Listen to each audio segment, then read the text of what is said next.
Let me show you how to set up donations for your Kick stream. The first thing we're gonna do is be using a free tool called Botrix, which I'll leave linked in the description down below. And if you've seen any of my other videos, then you should be pretty familiar with this. Otherwise, I'll leave all of my other Kick videos in the top right corner. But basically, we're gonna be using Botrix in order to handle the donations, so that way we can see the alerts and messages whenever we get a donation. So in the top right corner, make sure to change it to English, and then we're gonna log in with one of these 4 options. But don't worry, if you've never used this before, you'll be able to access your Kick account after we've logged in with a different account. So I'm going to log in with my Twitch account, then we can change it to English again. Then you'll notice on the left-hand side, we're under the profile tab, but the platform is Twitch. So we actually have to go to the profile tab, scroll down to the Kick option, log in and link your Kick account. And then once you've done that, we can click on the green settings option for Kick. And then right next to that, you'll see donations. Next to the donations link is this little pencil icon. So click that. And this is where we're going to put our PayPal email. So let's go sign up for a PayPal account. So if you're in the United States, this should look pretty familiar. If you're in a different country, it might look a little different and the steps may be a little bit different for you, but we're going to click the sign up button, sign up for a new account, and we're going to be greeted with 2 different options. Basically, the difference in the context of streaming is that a personal account is way easier to set up. However, your donators will be able to see your first and last name, which streamers hate, including myself. So I'll be showing you how to set up a business account, which is a lot more difficult, but it'll hide all your information. But if you get frustrated and want to give up and do personal instead, then I'll leave a video in the top right corner showing you how to do that. Also, a disclaimer that I am not a legal or tax expert,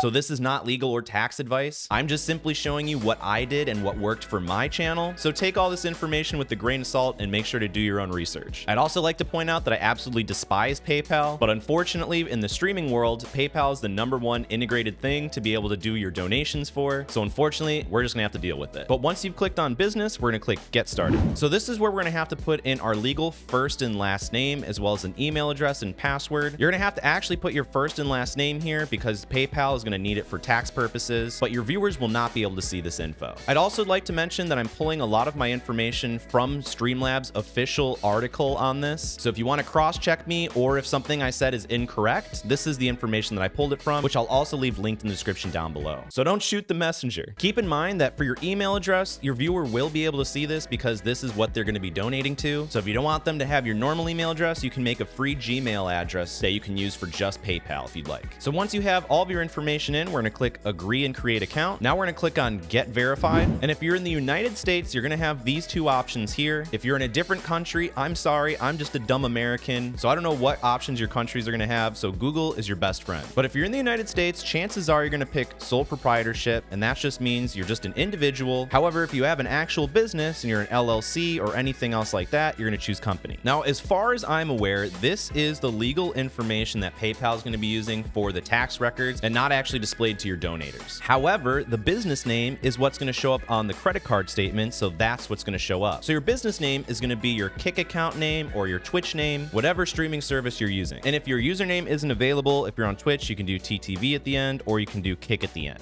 So then this is the name that will show up on their credit card statements instead of your actual name like a personal PayPal account does. For your phone number, you can use your real phone number because as far as I'm aware, this is just for PayPal. And there's a workaround for this if you don't feel comfortable giving your regular phone number. You can actually use a free Google Voice phone number, which you can get by just using a Gmail account and your regular phone. And using those 2, you can sign up for a free Google Voice account, which will give you access to a new phone number that you can use for all the different options. So that way you don't have to worry about anything. So if you want, I'll leave this also linked in the description down below as an added layer of security for you guys. Then you can put in your home address and then click on save and continue. Now this is the part that a lot of people get tripped up and I personally hate. We are definitely a for-profit, so leave this part unchecked. But if you go and type in stream under here, you see Steamship and cable, satellite, and other paid television radio streaming services, which doesn't fit streaming at all, really. But unfortunately, that's the closest thing that we can find. You can cross-check that info on Google and Reddit, and that seems to be the consensus on what we should use. But if you have another suggestion, leave them in the comments down below. I'd love to know. For your monthly sales, if you're just starting out, chances are you're going to make between $0 to $5,000, and you can change this later, so just put an estimate. I'd say $0 to $5,000 is fine. Does your business have a website? You could put your streaming page, so your Kick page or your Twitch page, but I think this is optional, so you can click no and just not worry about it. Once again, I'm not an expert in this field. I'm just showing you guys what I did. And then we're going to uncheck this debit MasterCard because we're poor enough as it is. So if you want to drop a Kick sub, link in the description down below. Then we can click on save and continue. By the way, if you want more helpful streaming videos like this, make sure to drop a like on the video so YouTube recommends more of me to you. Now we're going to have to put in our social security number, our date of birth, and our home address again, because once again, this is for PayPal's end for tax purposes. Then we're going to gonna click on the submit button. You might get hit with something like this. Chances are you might not, because I'm putting in bogus information for this video. So just reconfirm what they're asking for and then click submit. If they ask you to upload documents, you can just put a photo ID of your passport, driver's license, or other government ID. Then you can just drag and drop the file here, then click done and submit. Then we can click OK. Then they need to verify our documents. If you get asked for contact information for customer support, this information your donators will be able to see. So you just put your regular email if you don't care, or a new Gmail. But the customer service phone number, Streamlabs has a workaround for that in this article. It says you can use this dummy phone number if they make you put it in, and then you can remove it by following the steps in this article, which is linked in the description down below. But as you can see, for our sign up process, we didn't get hit with any of that, so maybe that's optional now, unless our account got flagged for putting in phony information. I'm not really quite sure. But basically, just do all the verification stuff, verify your email, and then you can simply link a bank account so that way you can actually get paid this money from PayPal. One of the reasons that I absolutely despise PayPal is because a lot of people get their accounts limited, and there's no good way to talk to customer support about it. The best workaround I've heard is contacting them through Twitter, of all places, right? Isn't that dumb? But I've heard that has the highest success rate in case your account gets limited. So if that happens to you, hit their Twitter up. It's really stupid, I know. But once you have your PayPal all verified and all good, we can go back to Botrix. Now we can simply put in our PayPal email address and click confirm, and then we can copy this link right here. And this is the link that we're gonna give to our viewers. So you can put this link as a panel below your stream, which I show you how to do in the video above me, or you can add it as a command to your bot, or you can add it as a timer to your bot so it'll automatically post in your stream, which I go over how to do in my Kick chatbot video. So I pasted the link that it gave us in a new tab, and this is what it looks like. If it keeps redirecting you back to Botrix, it's because you didn't put in a PayPal email. So the person that wants to donate to you will put in their username here, how much they want to donate, and a message. And then once they click donate, PayPal will pop up where they can log in with their PayPal, or they can pay with a debit or credit card and donate to you. Now, as far as alerts go, when someone donates to you on Kick or through Twitch, because you could use this for Twitch too, you can go to the alerts tab in the top left corner. Right now, our platform is Kick because on our profile, we selected Kick, and now we're under the alerts. So we're doing the Kick alerts. We can go over to the tip page right here, and this says these are direct donations through PayPal, which we just set up. The alert is active because this nasty green color. Then you can customize your alert like any of the other alerts. And if you don't know how to do that, I have a video in the top right corner showing you how to set up alerts. Then you can click save settings, and then you would just copy this widget URL right here. And this works for all of your alerts, by the way. You don't need a different widget URL for every single little category. This works for all of your alerts. You'll just go into your streaming software, whether that be Twitch Studio, Streamlabs, OBS, doesn't matter. You're just going to add a new browser source and just call this one alerts. Then we're just going to paste in the URL we just got, click OK, and then anytime that someone donates to you, an alert will pop up. So if we click on the tip button, it'll test the alert, and we go over to our streaming platform, you can see that the little tip alert just popped up. Now, if you're having issues and you can't see the alerts with Botrix and you want to use a different donation alternative, then you can watch the video to the side of me, which is for Twitch, but you can use it the same exact way for Kick, or you can watch all my other Kick videos next to that. But my name's Cody, and I'll see you in the next one.